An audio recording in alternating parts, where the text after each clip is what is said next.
The ones Yeah. I'm most interested in about those, like you, are the global arrival of self-driving cars. Quote that you had in the post that I really loved. The tough truth, most delivery problems are fixable, but only if you face them head on. Now, we did some interesting things. We went and saw another family, the royal family in Sandringham. The Guardian has put out its 5 tech trends we'll be watching in 2026. Is that project going to probably need rescuing at some point? But there are hidden costs associated with those issues that I just outlined. Subscribe to our It's not on the list. podcast. We've missed the marketing opportunity, guys. Hi, everybody, and welcome to 2026 and our first the CTO Lens podcast of the year. Hi, Sophie. How you doing? Hey, I'm great. It's great to see you. Happy New Year, David. And to you, look, I've got snow. I know, it's great. Are you going to make a snow angel later? Yeah, probably. You may maybe do it live on the podcast, to kind of keep it real. But Yeah. yes, it looks keep idyllic. Actually, it looks like a bit of a background there, doesn't it? Look, it looks like it's always perfect. It'll all be melted by lunchtime. Yeah, absolutely. If I didn't know that it was -5 degrees in London today and had already been outside, I would think you had a fake background. But it's nice. It's festive. It's kind of keeping the Christmas season rolling on, and great to hear that you've had a wonderful Christmas and New Year. What for you? What is the most important thing to you about Christmas? Well, now what are you meant to say here? You're meant to say family, and that is true. But actually, this year, myself and my wife were on our own on Christmas Day. Now, we did some interesting things. We went and saw another family, the royal family in Sandringham, and we went and stood out in the cold and watched them walk to church like a bunch of saddos and waved at them and all that kind of stuff. And that was a bit different for us. So we didn't do family, or not our own family, on Christmas Day. But then we had family the rest of the time, and that was really good. Um, presents, giving them rather than receiving them. I quite like that, the whole thing. Although I'm a little bit guilty of the whole Ali buys all the presents and stuff, and I just get the glory of watching all the nieces and nephews open them and kind of that kind of thing. But yeah, no, I think actually probably the biggest thing is a time to relax. It's the only time of the year that I and probably a lot of other people have time off where you're not going on a holiday. You're not going away, or you've not taken the week off to build a wall, or to Yeah. do something. And so it is a truly different sort of relaxing kind, which in itself can have struggles with coming on to work again, right? You can get a bit too relaxed, I think. Y- What about you? Yeah. I think so. I think I'm with you that, family's important. Getting excited to give someone something that you think they're really going to love is such a nice moment. But having this sort of unashamed ability to relax and just, I'm normally a prolific to-do list maker, and I'll have, every second of every day is accounted for, not over Christmas. And you kind of write Saturday and nothing's happening on Saturday because it's Christmas or it's Boxing Day or it's Christmas Eve. But yeah, you sort of, I normally, when I go on holiday, don't 100% disconnect, because it's easier coming back to Yeah. not have, forgotten your passwords or completely lost track with what's happening for projects. But at Christmas, because everyone else is disconnecting, you sort of disconnect and you come back in and go, what's my job again? Yeah. Yeah. Yeah. And that can cause stresses. But let's touch on that point then, right? You say you don't totally disconnect. The nature of our jobs is often that something can go wrong over the Christmas period, right? Sort of thing. So you can get a call. So I don't know if you're ever truly off something, but Yeah. actually one of my daily habits, as a lot of people will know, is to go on LinkedIn, look at LinkedIn, see what's on there, comment on a few things, etc., etc. But I'm also a poster, and so I'm used to doing that on a regular basis. And I probably would have made 2 or 3, 4 posts over that length of time that I had off, and I didn't do any. And and that was kind of weird, but I kept by habit every day going into LinkedIn and then finding myself in LinkedIn and going, hang on, what am I doing here? I'm on holiday. Why Yeah. am I here? Something. And but quite a lot of my, should I call them peers, fellow posters, people who post regularly, some kind of thought leadership rubbish or other, right? So I think a lot of them were still doing it, like throughout the Christmas period, like to the same level they would. And I was like, okay, am I engaging with this just because I'm not doing it, but they're doing it? So am I respecting their want to carry on and engage with it? And I kept sort of starting and then going, no, I'm not going to engage. No, I'm off. I'm on holiday. I'm I'm relaxing sort of thing. So that was a weird pull for me. I sort of had a desire to keep my habit up, but resisted it. But it's fine that other people do that and check in and stuff. But I didn't really. I mean, my email's Yeah. always there in the background, but yeah, I didn't purposely check in on it. What about you? Yeah. Yeah, I think the LinkedIn thing is really interesting. I'm quite a strategic LinkedIn poster, so the post is always going out at the time that's kind of optimized for the algorithm, and you engage with it in a way that is hopefully going to, get whatever message you're trying to get out to the broadest audience possible. I got a notification at 8 p.m. on a Friday, which I think was Christmas Eve this year, someone kind of posting saying, "Hey, we've got this exciting news." And, I would never post at 8 p.m. I would never post on a Friday. And I definitely wouldn't do it if it was Christmas Eve. But I mean, it's nice that people like to stay connected. And I think we all do it in different ways. I think we're both lucky to really enjoy what we do. And so there's interest and there's enjoyment in hopping on LinkedIn and you read someone's put out an opinion piece and you go, "Oh, that's really fascinating." So it doesn't feel like work in that way. And I listen to a lot of podcasts. That's for me a way to kind of stay connected and to stay sharp, even if LinkedIn's a little bit more quieter. It's not a time that I'm posting during Yeah, those days. yeah. There were a few things. Maybe we'll talk about this when we do a review of one of the posts that I did last year. But there are a few people doing the whole sort of review of the year stuff, and Yeah, and there was quite a lot of criticism, which made me think there was quite a lot of criticism for people basically using AI to create thought leadership pieces with buzzword bingo in them and then post them.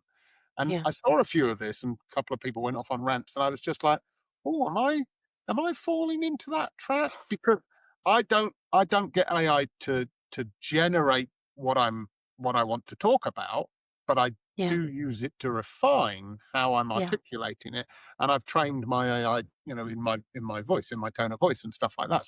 So it's more a sort of a tool, an administrative thing that I do. But I did check myself, and I was like, "Oh, am I one of these people who's just become a prolific buzzword bingo poster?" I think there's two sides to it. I think I definitely, and I think everyone does, and I hope everyone does because it's so valuable, use AI to kind of polish things and phrase them better. And, from that you pick up tons of phrases that are useful.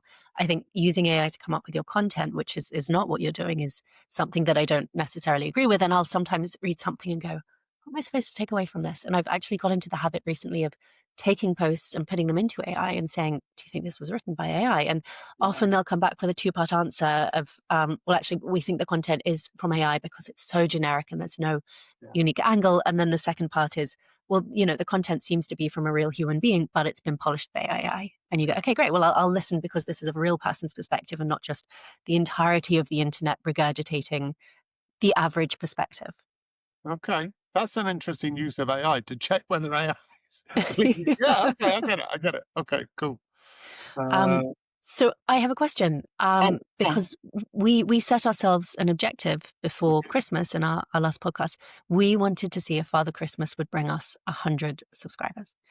And I'm curious to know whether he did. I haven't looked in my stocking, I haven't looked under the tree, whether we Well, I made our did look. 100 subscribers. You I did look. did look in the CTO Lens stocking, and Father Christmas gave it a damn good go, Sophie. I mean, maybe snow sort of slightly slowed him down with the number of subscribers, but we went from a very small number to 57 subscribers, which is in its Yeah, infancy, but starting 2026, it was a big uptick, right? It was a big, and so really we owe our listeners a thank you, because whoever it was who bothered to go and click after we asked them to do so and subscribe, we're really grateful for that. Yeah, and I'm sure that number is going to continue to increase as we get more and more people and more shares and more subscriptions. So thank you, everybody. So what has happened in technology in the last week? Well, this is our normal segment, but of course, what with Christmas and stuff like that, and it being the end of one year and the start of a new year, we'll do a little bit of a year-round focus on this, right? So, I'll look at last year, Sophie, and then maybe you can talk to us a bit about what might be upcoming, right? sounds great. So, just in terms of tech, I'm not going to go through all of the various things that we talked about, but actually, I think that people have been saying for the last couple of years, "Oh, it's tough in tech, it's tough at."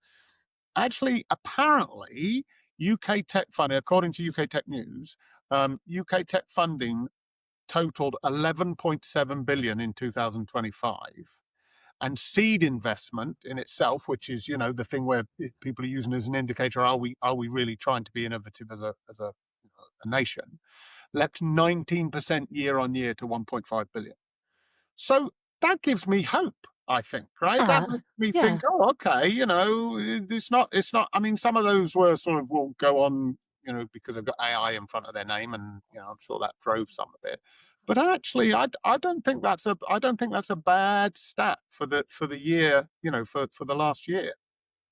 Yeah, I think it's a really good start. I think it's, it's a small drop relative to last year, but there's the kind of broader context that you want to bring in, and everything that happened during COVID and after COVID, and things bounding in different directions for different reasons.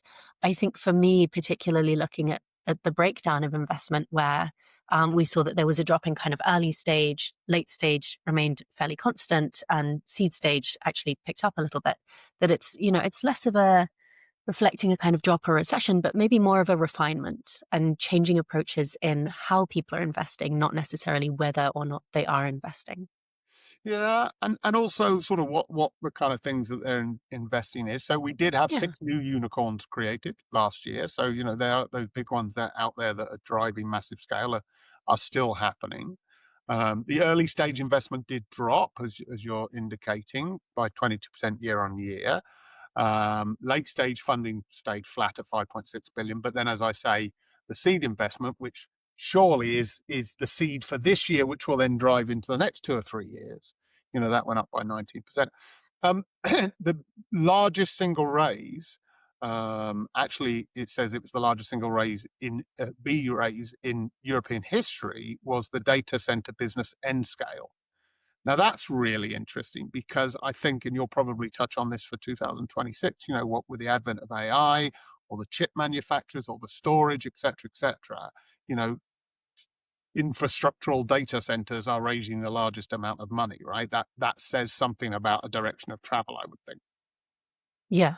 Yeah, absolutely. I think so. And that is definitely something that's going to come in when we talk about, some predictions that we've gathered for 2026.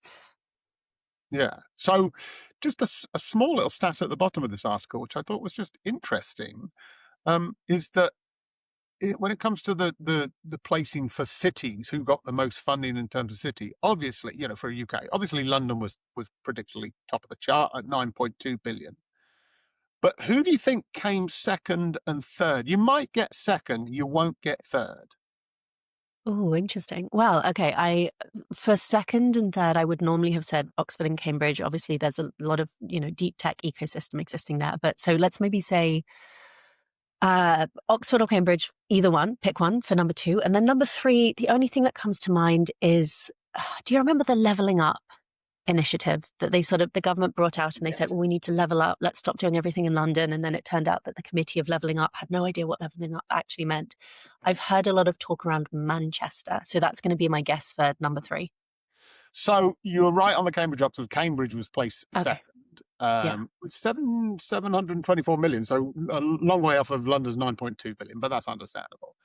But and I like your leveling up thinking, but it didn't go far enough. It needed to Oh, go real low level leveling up because it's Swindon. Swindon was the city that raised the third most amount of investment in the UK tech market last year. wow. Who knew? Who Who knew? knew? I'd need to go and Google that. That's so interesting. Okay. So what's Swindon is where it's happening now. Okay. Yeah, I mean, it was only 145 million compared to Cambridge's 724 million or London's 9.2 billion. But even so, what are they doing with 145 million in the Swindon? I want to know. I'm thinking like I might need to go and find out what companies are there and quickly invest, right? Yeah, absolutely. London tech leaders on tour. I think we need to go and do a sort of grab your man or woman in the street and ask them what they're doing in Swindon, and maybe Let's do a do it. little Let's do it. expose. Sounds great. Amazing. So that was 2025 from a tech funding perspective. Not as bad as some people maybe thought it was going to be. What does 2026 hold? Do you think? I mean, I'll look into my crystal ball, and actually and feel free to cut this or keep it if it's fun. One of the funner Christmas traditions that we did this year was this in the moment Secret Santa, where Oh, as a family we drive ourselves to the nearest garden centre, always after Christmas. So you have all of the weird Christmassy stuff on discount. Everyone gets £10, a name out of a hat, and 45 minutes, and you have to get a secret Santa present for someone. And our favourite this year was what we call Chat Mystique, which is it's a little porcelain cat with a paw and a crystal ball. And the crystal ball kind of, changes colors depending on how bright it is outside and things like that. So if I was to speak to Chat Mystique and say, what are the predictions that we want to make for 2026? Obviously, it's really, really hard to tell, and we all have our unique perspectives. But UK Tech News has spoken to a number of different VCs to see what they think. Yeah. And so this is kind of what we're hearing in the news. And I love these kind of articles because half of the VCs I know are smartest people I've ever met, absolute geniuses when it comes to understanding that sector and pattern recognition. And the other half are total armchair experts. So I'll be really interested to see, which of these predictions come true and which ones don't quite make it. So let me take you through them, David, and I would love to know your thoughts on these. So David Grimm at Albion VC says that Europe is going to finally crack the compute market.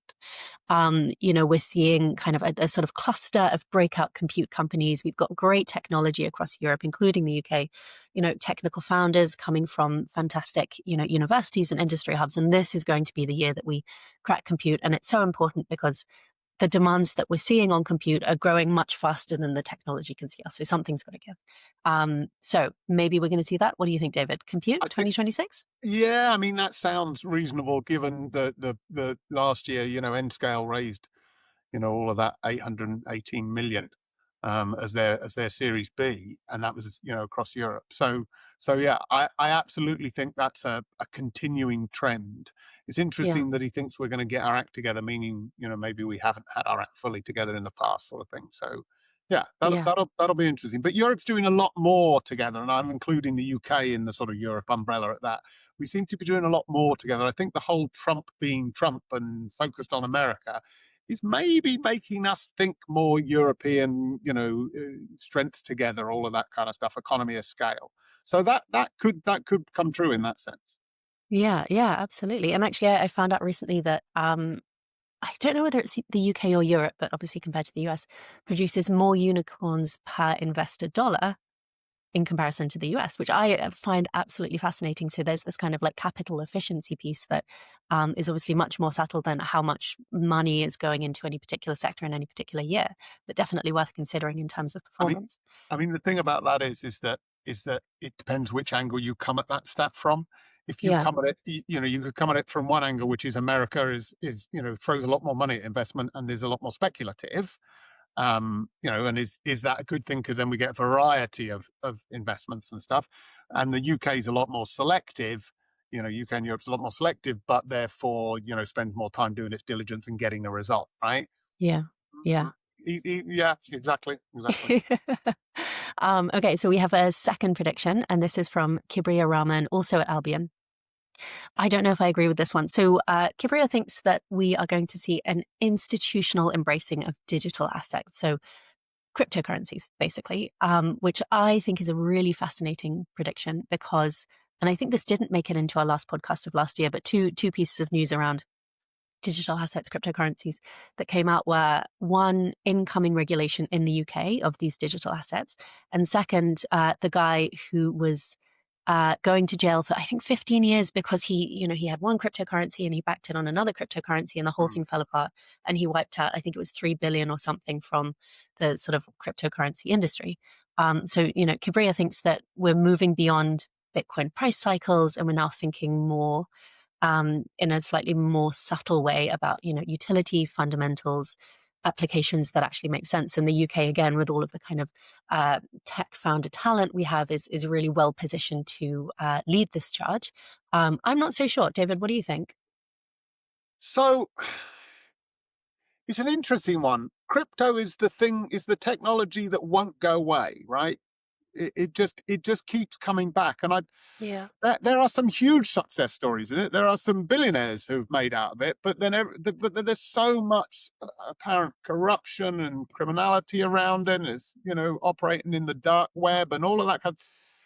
It just there's a little bit of me which thinks, why hasn't somebody come up with something else or rebranded it or done something? Just that can happen with technology. You can just rebrand it under another thing that comes. But it seems like it's sort of hanging in there and it's sort of pushing on through. And like you say, the regulatory stuff that we're looking at in the UK. So I don't know, maybe I'm missing something here, but it seems to be doggedly hanging around.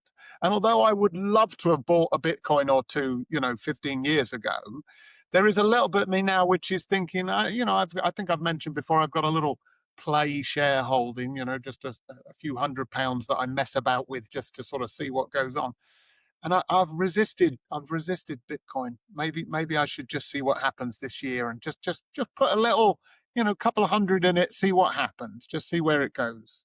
Yeah, it's hard to tell. I never invested in Bitcoin. I did put a little bit of money into Litecoin, which was supposed to follow Bitcoin quite closely. This is maybe 10 years ago. And I got my principal out, which was fantastic. It had a really nice peak. And I have what was originally maybe £1,000 in there. That's typically, whenever I check now, worth between £3.52 and £3.75. So I'm waiting for it to kind of come back up. We'll see how it goes. I mean, that that Um, that that's no different from the share market ultimately, right? So, there you that's. go. But yeah, it'd be interesting to see. Maybe Bitcoin is maturing into an adult. Maybe that's what we're about to see in 2026. We will see. And I've got one final prediction for you. And this is actually a culmination of two different predictions. And they are, spoiler alert, about AI. So Ivan Niku from Navigate Ventures and Thomas Cavelier, I think I'm pronouncing that right, from RTP Global, both think that AI is going to mature in terms of adoption. So Thomas thinks that we're going to start to see autonomous workflows where we go from having kind of little features in our software that are driven by AI to sort of agentic organisms that are handling entire processes. And Ivan thinks that we're going to see organizations move from kind of, pilots and small scale, dipping their toes in the pool of AI to start to really integrate AI into workflows that have been, kind of incumbent and lack change for a really long time. I mean, my perspective on this, I spent a lot of the holidays battling a customer service bot who would not help me with my issue I was having. And every time I said, one, tell me how to submit a complaint, and two, can I speak to a real human being, would just reply saying, thanks so much, exclamation mark. I hear that you want to speak to a human being. Please, could you let me know, ... and ask for a whole bunch of things that don't make any sense and, not tell me how to, give them the information. So I was quite frustrated by, AI's role in at least consumer support for standard software projects. So I'm not so sure. I think thoughtful introduction of AI, but I think it'll continue to be incremental rather than whole scale replacing workflows and really embracing to the extent that these guys seem to think. What's your take, David? So we've all got a frustrating AI chatbot story, right? Yeah. We all have that. I've taken to when they phone you up, Oh, these cold calling ones and stuff like that, and it's so obvious that they're AI, even though it like sounds like a real human and they're using all the right tone and yeah. terms. Like that. I've taken to challenging them and saying, "Well, I could tell you the information you're asking for, but I'm worried that you're an AI chatbot." And generally speaking, they've now all taken that on board and they respond positive rather than going, sorry, I don't understand that question or what. They go, ah, ha, ha, you caught me out, but I can still help you. So, sort of thing. So I'm like, they're finding humor in themselves, sort of thing, which I think is probably the way to go because it will engender them to us in the same way that, when actual messaging online sort of chat came about, we were all like, why can't I talk to a human? And then we were like, hang on a second, I can cook the dinner and deal with this problem that I'm having by Ooh. going back and forth on chatbot. So I think we might learn as consumers to start to love AI. And I think, I particularly over my family Christmas, lots of people heard lots more reference this year to people using AI to help them with all sorts of things. Now that's in their personal domestic lives and stuff like that sort of thing. This is more about, is it going to grow up in terms of industry? Um, and I think it will in certain areas. I think we saw that last year. We saw it sort of finding its different swim lanes, and so I think that's going to happen. I think the hype is dying down as the CEOs, the CTOs, CIOs knew this the year before, I think, or certainly early last year. The Yeah. CEOs are now getting past the hype.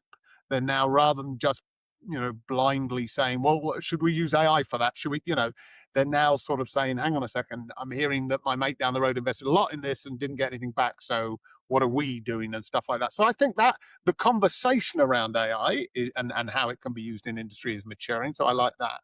But my favorite hobby, personally and professionally, is still to walk around and point out jobs that AI is not going to replace.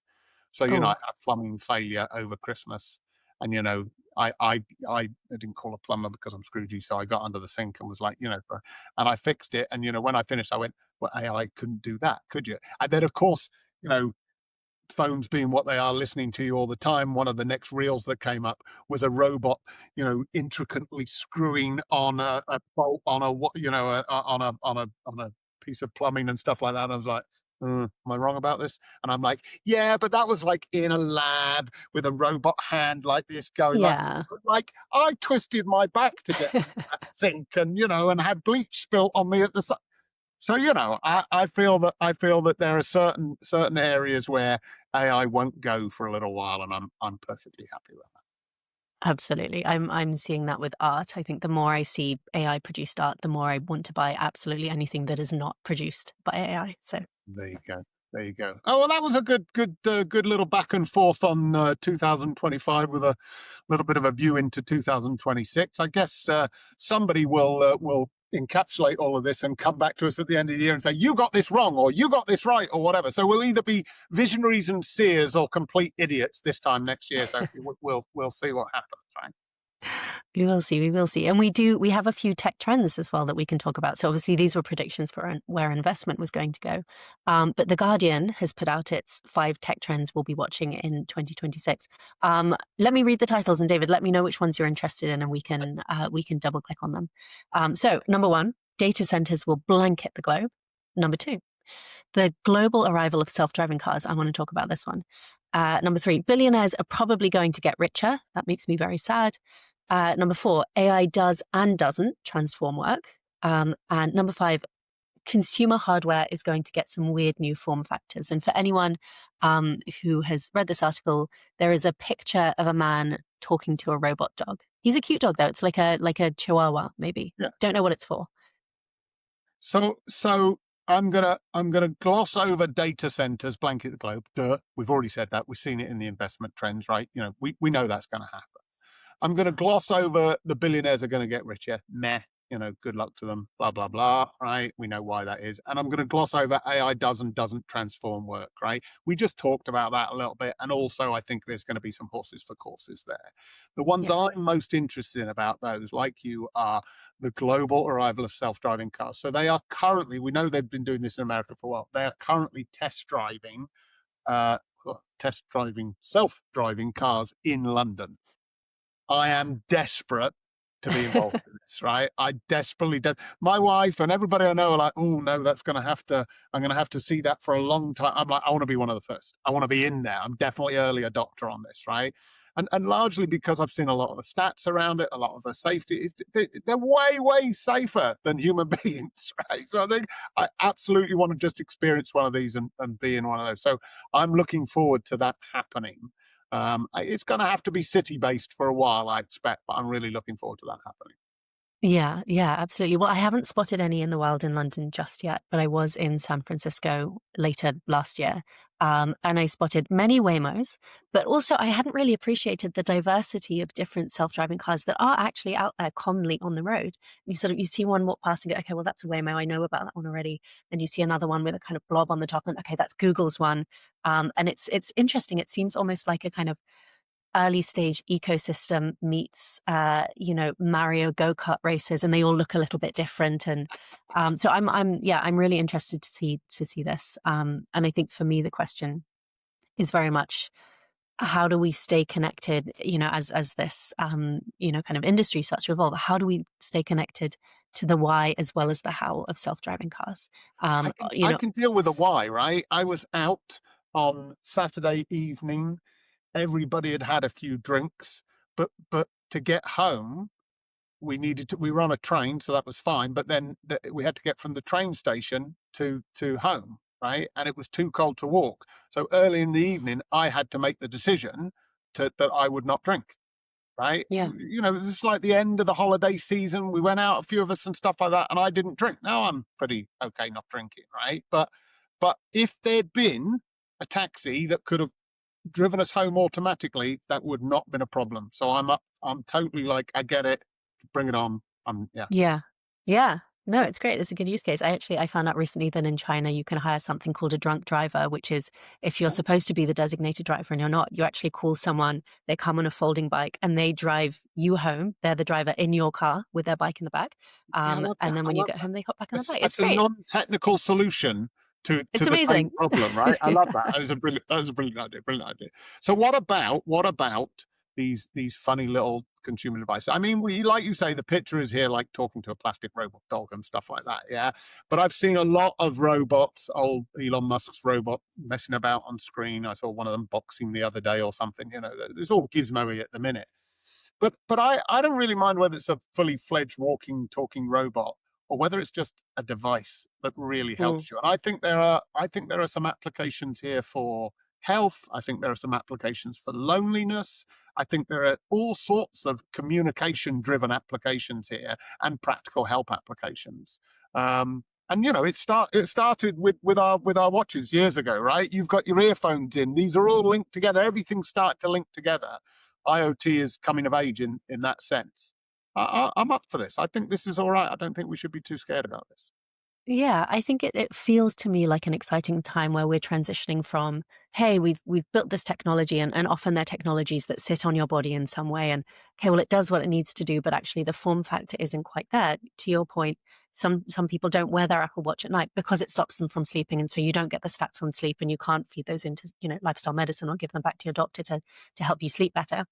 But actually, as the form factors get better, both in these kind of consumer electronics, but also the kind of clinically consumery gray area that sits a bit between the two, the opportunities are going to be much greater. And it's interesting because it's not necessarily so much about the technology, but how we package the technology or how incremental innovations in the technology feed into things like size and temperature that will allow us to use them in different ways. I'm really plugged into the neurotechnology space, and this is a really big question. Like, there's so much opportunity with any technology that can sense from your nervous system, typically around the brain. That information can be leveraged very, very powerfully. But actually, no one's going to sit there with a big box on their head on a day-to-day basis, right? So as we start to see the technologies incrementally improving, that allows the form factor to improve, I think we're really going to start to see greater use, as you say, of this sort of Internet of Things on a day-to-day basis, including in consumer products. And I think it won't. It'll come in forms we don't expect. We understand wearables and the glasses, the smart glasses. I think we're going to see those proliferate. If I don't have a pair of AI smart glasses by the end of the year, then I'll eat my hat. I think all of those things are going to come. But then that article that we were looking at also says smart duvets in hotels. What's a smart duvet? What's that? How is that? Now I'm like, oh, okay, I'm going to pick a hotel based on it having smart duvets, right? So I think so. Whichever hotel chains out there are listening, get smart duvets. I'm in. I haven't tried a smart duvet, but I have some friends who use 8 Sleep, and apparently it's absolutely fantastic. We are not sponsored by 8 Sleep. 8 Sleep, if you want to sponsor us, you are very welcome. But apparently it's great, and it's these sort of innovations that you don't necessarily think about. There are these things that we have that eternal discussion of: do you sleep with one leg out of the duvet, 2 legs out of the duvet, feet out at the bottom? How do you manage your temperature? No one really thinks to go, could I have a smart mattress or a smart duvet to do it for me? Yeah, yeah. So we're up for that. Okay, good. That was a good review of tech that we should be watching out for. We'll keep reviewing the news for you on a regular basis and bring you the latest and greatest in the world of tech and giving you our thoughts and opinions on that. Okay, so welcome back. Now we're going to go on to our main section where we're going to talk about a topic, a little bit of thought leadership. This one's based on a LinkedIn post that I did last year, which was about rescuing projects. I don't know where I was going with this. I think I don't know what inspired me. I probably was doing a problem project at the time and was probably getting a little bit of resistance from people in terms of an approach to rescue it. I imagine that's what inspired me to write it. But in actual fact, for me, I don't know, Sophie, I think some of the things you've been involved in are more sort of like taking an innovative idea and developing it from a product point of view. Often in the CTO CIO role, you get to the point where the idea maybe wasn't properly set up. It might have been a good idea, but taking it through and then it gets in a position where you've started, you're halfway through it, and it can be an infrastructure project, it can be an IT one, it can be a software development product, whatever. Basically, it goes a little bit wrong. And Mm. somebody recently described me as, when I was on another podcast being introduced, they said, here's David Crawford. David is the kind of person who runs towards the fire. And I was like, ooh, I'm not sure I like that. Do I run to us? It makes me sound reckless, sort of thing. I think actually it was just a nice way of saying that I often get called when projects are failing. Yeah. And Yeah. so I thought, well, hang on a second. I don't always want to be called when projects are failing, right? I quite like the idea of people fixing themselves or stopping getting into those positions. So I sort of was thinking, right, what are the early signs? And so I just wrote a little piece on this, which we'll put the link in the podcast. But I think that you need to just be looking out for these signs all the time, and they're really easy before you get into 6-month multi-million-pound delays, right?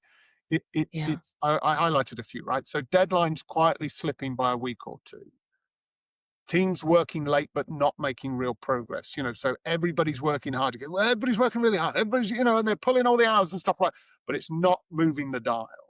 And then the exec team not really having a reality. So somehow they're like, yeah, we understand where that project is and it's moving in the right direction. But actually the customers are like, what's happening? It's not good. We're Yeah. not getting what you've missed a commitment again, sort of thing. And so those things, they may seem bleeding obvious, but it's like everything in life. It's how you react to that, right? And then why does that matter? Yeah. Well, because actually, not only is that project going to probably need rescuing at some point, but there are hidden costs associated with those issues that I just outlined. You've got Mm. money is wasted on rework because people are having to redo stuff time and time again because it's got late or missed a deadline or missed a dependency. Or the teams are burning out. That's a really important one. So, the quality of their work is going to get less and less the further you get into that project. Customers losing patience. I mean, that's everything for most people, right? Customers losing patience. They're thinking of opening that bottom drawer and pulling the contract out at that point, and you don't want them going anywhere near that. And then also the final thing is trust eroding between the board and the delivery team. So, at some point the board's going to be like, well, why didn't you tell us you were in this state? And you'd be like, we did. We what? And then Yeah. that whole relationship falls apart. Yeah. So I just think, so that you can avoid me turning up, so that you don't have to call somebody like me to come and, I don't know, fight fires and there are some simple things you can do and keep an eye on some of these little indicators and get on top of them early. Yeah. Yeah, that was what I wrote the piece about. And I think that's it, probably a problem project I had inspired me to do it. You got any reference or experience of that? I do. And I spotted this post at the time and it really caught my attention. One, because you got so much engagement from people kind of, discussing in the comments their own experiences, but also because I have had a similar experience, I think to a lesser extent. It sounds like you're the sort of the superhero in cape and underpants that you call in when this happens. I have, by coincidence, a lot of my work has been, let's build something new and exciting. And often the teams are kind of very healthy and dynamic. But I did once find myself in a situation and actually reading the kind of the signs you've got here. So sign number one, deadlines quietly slipping by a week or two. The situation I entered, there weren't deadlines anymore. There was just this kind of like flat line of delivery because they had gone through that stage where, deadlines are kind of slipping and they're not really happening, to the point of it became such a sensitive and contentious point in the culture of the organization that actually, okay, we're not going to do deadlines because every time we try to do a deadline, everyone gets really up in arms and the whole company is about to break apart. So we'll just, tell us when it's ready and we'll accept it when it's ready. But that ready, it never came. Teams working late but not making real progress. Teams weren't working late because they had gone through that cycle of, if I keep churning away, it'll get better. They had seen that it didn't get better. And so everyone was absolutely fully checked out. And again, the exec team, they're reassured that everything's fine while customers are quietly frustrated. I mean, the company I was working in at the time, we were losing contracts. So what you've described of reaching into that bottom drawer, it had happened time and time again. And the exec team was sort of, I think they knew everything wasn't fine because you notice when you lose a contract, right? But it's this kind of, well, where's it coming from and how do we actually fix it? I think is the real challenge. But you had and early, the situation I was in, early had passed a long time ago. But it was only coming into that situation with a new group of people who could look at it and say, well, here's the problem, a fresh pair of eyes to say, well, this is what's happening and it's not healthy and it's bad. And to almost take the naive courage to say that and that led to fixing it was actually really easy. Everyone knows the solution, but everyone sort of sits there with their blinkers on going, this is emotionally extremely difficult. It's very, very stressful. We don't have a lot of confidence. And until you tackle it head on and kind of create that shared awareness of this isn't the direction we want to be going in and we want to do something about it, I think it's difficult to fix a project until you do that, which I'm sure is what you kind of do. You come in with your flag waving and say, guys, this isn't okay. And here's my plan to do something about it. And so let's start there and work backwards on some of those points you made, because I did get some good responses from colleagues on that. Um, Yeah. I'm not some superhuman superhero wearing my underpants on the outside of my trousers, right? So I think I'm really, really no better at fixing projects than anybody else. In actual fact, I don't fix projects. I expose projects that need fixing, and then get all of the various stakeholders engaged around the same table on that, right? So it's a facilitation of the fixing of a project rather than the fixing of a project, right? Let's make that really clear. And that's why I advocate, even though I often make money out of fixing projects for people, right? That's why I advocate that people can do this themselves. Yeah. And Yeah. one of the comments on the post said, sort of referred to living in amber. Yeah, we have, we're obsessed with RAG statuses. I know there's lots of other metrics, but, execs like a RAG status, right? Because it's a red, amber, green. I Yeah. understand that. I drive a car, that's fine, sort of thing. But it's living in amber. Yeah. And it's just like, I say this a lot. I get quite boring, on some of the teams I sit on, saying, what's the path to green? Well, it's only amber. Let's see where we are after the next sprint. It's like, no, we're Yeah. amber. Do you know what's after amber? Red. So what's the path to green, right? So then how do we get there? And it's just ignoring those things a little bit of like, I'm sure it'll be all right. And, Fred's pulling a late one on Thursday. He'll recover all of that. It'll be fine, and it's just ignoring that. And I think that the thing with the relationship between the execs is it's an uncomfortable conversation, right? And I think we've touched on this before, but we should at some point talk about communication up and down the chain, right? We should have that Yeah. as one of our podcast things, right? Because as soon as you get the C title, or you're in the exec suite sort of thing, people start lying to you, right? And I'm not saying I blame those individuals. It's something the exec have made themselves scary. They've made themselves, you can't unapproachable, right? You just get to the point where you're like, I cannot tell Fred in the exec team that we're Yeah. slipping by another 2 weeks. I can't do that. So you Yeah. do something else. You sort of go, well, we're a little behind, but we're going to catch up on that. And the exec says, and the trouble is that most of these execs, I mean, some of them are stupid, obviously, right? So I think, but most of them are just spread across a lot of stuff, right? And so if they hear somebody going, we're on it, we understand the problem, we're recovering, they're like, good, that's a fire I don't have to put out today, and they go and focus on something else, right? So I think, and what maybe execs need to do is tune into and ask questions about, well, how are you recovering it? How are you Yeah. just paint that picture for me a little? So spend a few more minutes getting that assurance that it is recovered. And for those who are one level below the execs and reporting up into them this progress, this is a really difficult lesson to learn. Be braver, right? They will not kill you in general. I mean, if you would, but they will not kill you in general if that stops them having to have a legal conversation or even just an embarrassing conversation with the customer later on, right? Yeah. Internal or external. So that up front, it's just it's a real difficult one, and the execs need to say to their teams, tell us the truth. You won't get beaten up for it. And the teams need to expose that truth, however bad it is, to the execs, so they have their attention and support and help to fix it. And Yeah. that's all it is. So actually, what's my main tool, Sophie, when I go in to rescue or fix a product? It's a mirror. And I just go around and I hold up this mirror to everybody and say, look at what you're saying. Look at how you're reacting. Look at, that's my main tool, is a mirror. So I'm not fixing it. People can fix this stuff themselves. They just need to look in the mirror a bit earlier. Yeah, I love this. I think there's this theme around the acceptability of things not being perfect, because we want them to be perfect. You start a project and you go, well, best case scenario, this is how it goes. And often in project planning, you do build in backups of, if something goes wrong, this is what we're going to do. But often when things start to go wrong, you kind of go, oh, well, no, but maybe it's okay. We really, really want to exist in that space where everything is okay. And so, as you say, it is scary to say, okay, well, something's going wrong, and to admit that, and to admit it, publicly, and to your team and to your seniors. But it is the only path to improving things. And one of my favorite things about this is that I don't think it just applies in tech. I don't think it just applies in business. I had a boyfriend years ago, and we had a terrible relationship. And I would come to him and say, listen, I think we've got this slightly unhealthy dynamic, and it's kind of okay, we can fix it, but I want to talk about it and kind of expose it. And that's the path to fixing it. And he would blow up. He could not accept that everything wasn't perfect. And so the relationship obviously died a terrible death.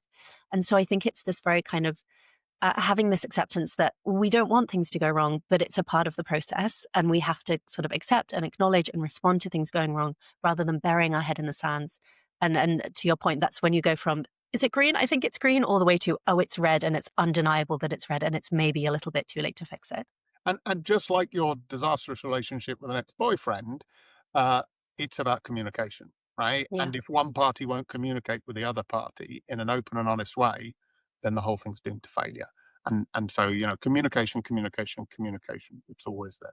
It's. I'd just like to point out, Sophie, whilst I've been Yeah. talking, it started snowing. Look at that! Isn't that nice? You Oh, might just be able to pick up flecks of snow. It's a wintry wonderland out here. It's looking very nice and festive. that's beautiful. That's probably a good point to wrap up this particular subject. I think I got some interesting comments on the post, and it made me think about it. But more about letting people think about it up front than having to rescue further down the road.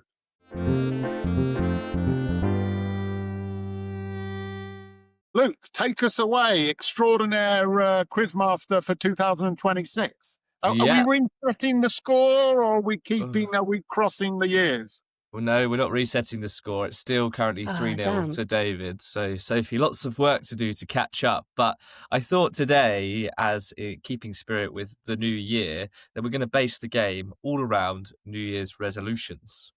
Oh. Okay. So today's game is called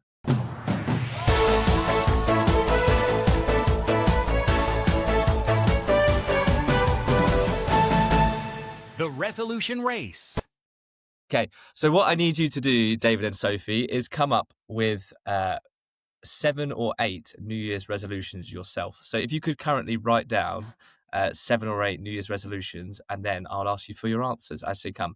The survey we've used is a YouGov survey, and these are the top 15 New Year's resolutions that the survey has said people will be doing in 2026. Okay, so we want to guess what other people have done and not give you my personal list of Well, we can talk about those if you really want. But yeah. No, I don't have any, and I was panicked to come up with 8 of them live on a podcast. Okay, 7 or 8. Right, I've got 7. These are not necessarily mine, but that's okay. Well, right? It's first to 8, so you've only got 7. That would be tough. Sorry, do I need? Okay. It's first to 8, yeah. So maybe write down 10, because Sophie could steal some as well. I thought okay. It said 7. Okay, hold on. How do we steal them? Is it just whoever yells it first? No, you'll take it in turns. You'll go one at a time. Okay, cool. So they should be in order of what we think is most likely. Got it. Well, as long as they're on the list, they'll count. Okay, that's fine. Well, this is basically Family Fortunes, isn't it? Similar. Okay, so now you've both got your answers, we'll get into it. Sophie, as you're currently behind in the overall standings, I'll give you the honours of going first in the New Year's mid-episode game. Tell me, thank you so much. What is the resolution you think most people will be doing in 2026? I think the resolution most people will be doing in 2026 is to drink less. Drink less. That, I can tell you, is the 10th most popular New Year's resolution for 2026. So that's 1 point to you, Sophie. The game is first to 8. David, hit me with yours. Lose weight. Lose weight was number 2. There we go. Both currently on 1 point. Sophie, how about your next one? Okay. So I had lose weight as well, so I'll cross that off my list. Mm-hmm. Okay. My next one was to eat healthier. Number 3 on the list. Very good start. We're still missing number 1, which is interesting. David, any ideas? New job. New job is number 8 on the list. So 2-2. Remember, the game is first to 8. Sophie. Okay. I had new job as well. David, you've got the first and the second one I wrote down were the first and the second one that you read out. So I'm going to stick to my guns and read the number 3 one that I put down, which was spend more time with the kids. I will give you that one. Spend more time / improve relationships with friends and family. So yes, that was number 7. David. Get a new hobby. Should I give you this one? Am I feeling nice in the new year?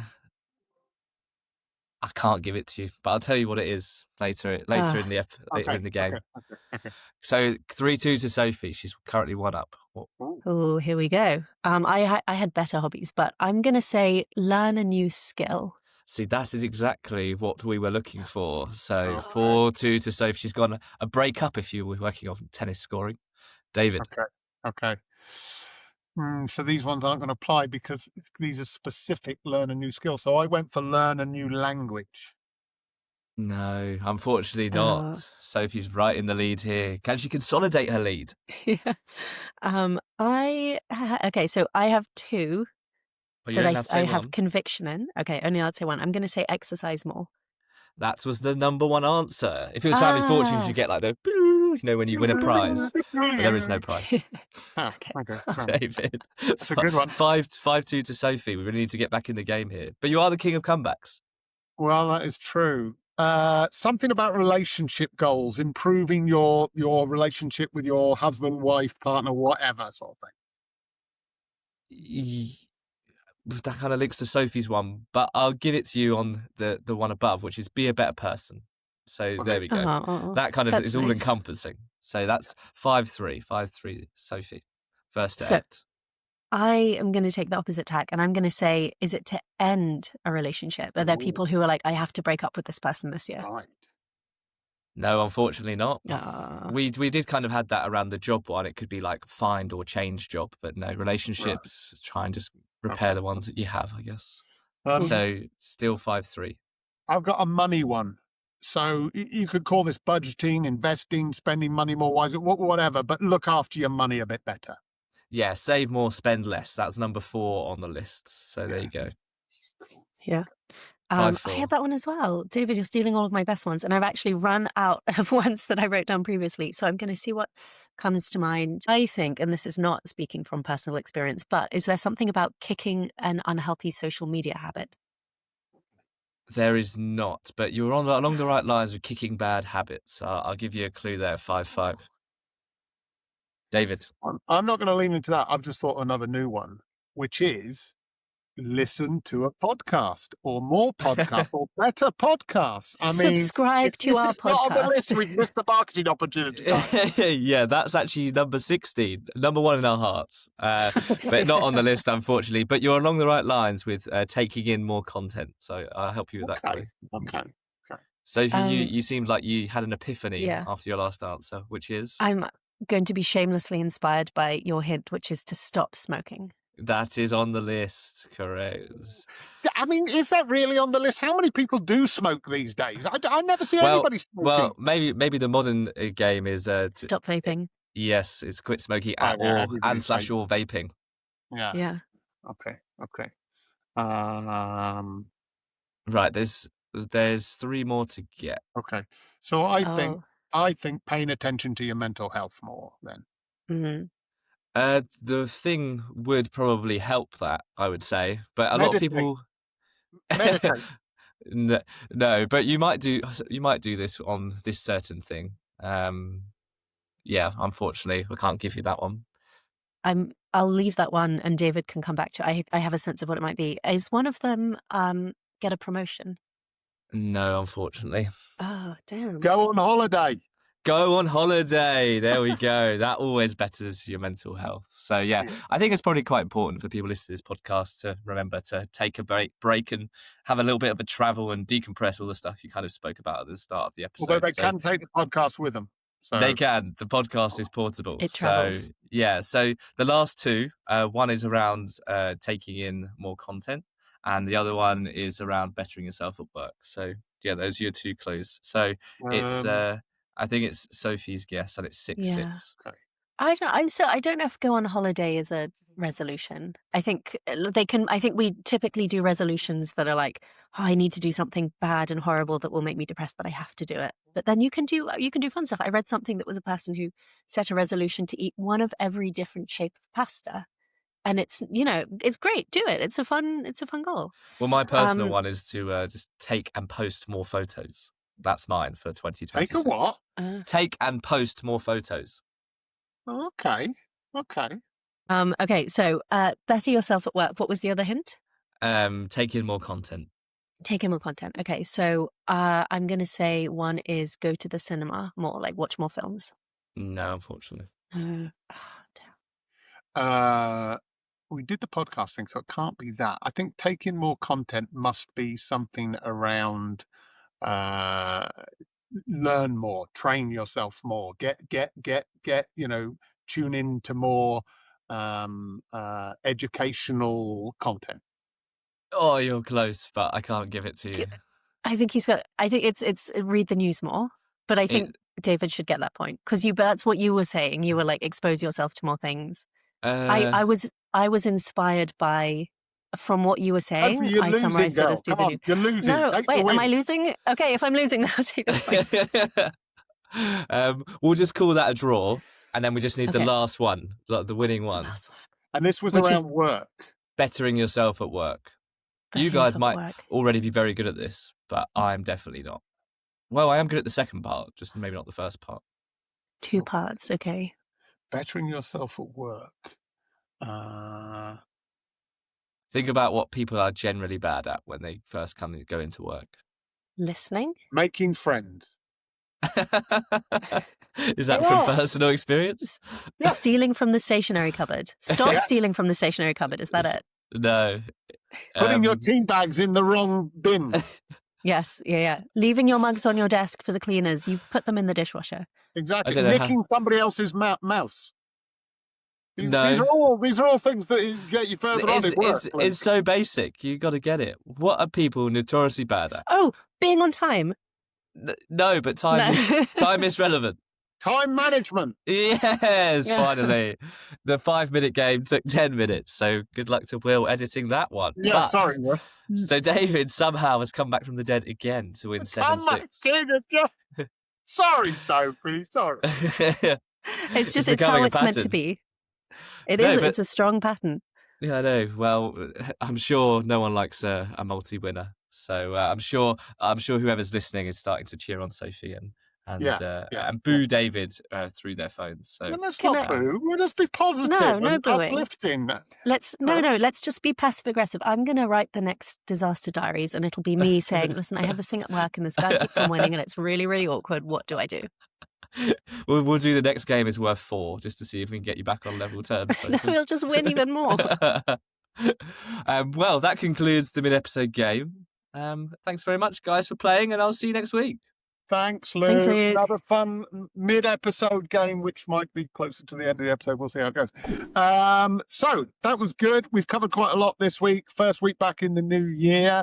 We're not going to do a disaster diary this week because we're trying to step into the new year in a positive light and be positive and stuff like that. And also because we're expecting to have a full mailbox of disaster diaries for people's first week. We know there'll be a lot of you starting your first week at work. You'll be turning to the CTO lens to get your inspiration and get you going in your new job. But one or two of you might have a rougher week than you intended, or might have found a problem that you just want a bit of help with. So make sure you drop us a DM, get us your disaster diary, and Sophie and I can pick that up from last week. Although you did have an inkling of a disaster, didn't you, for the diary, Sophie?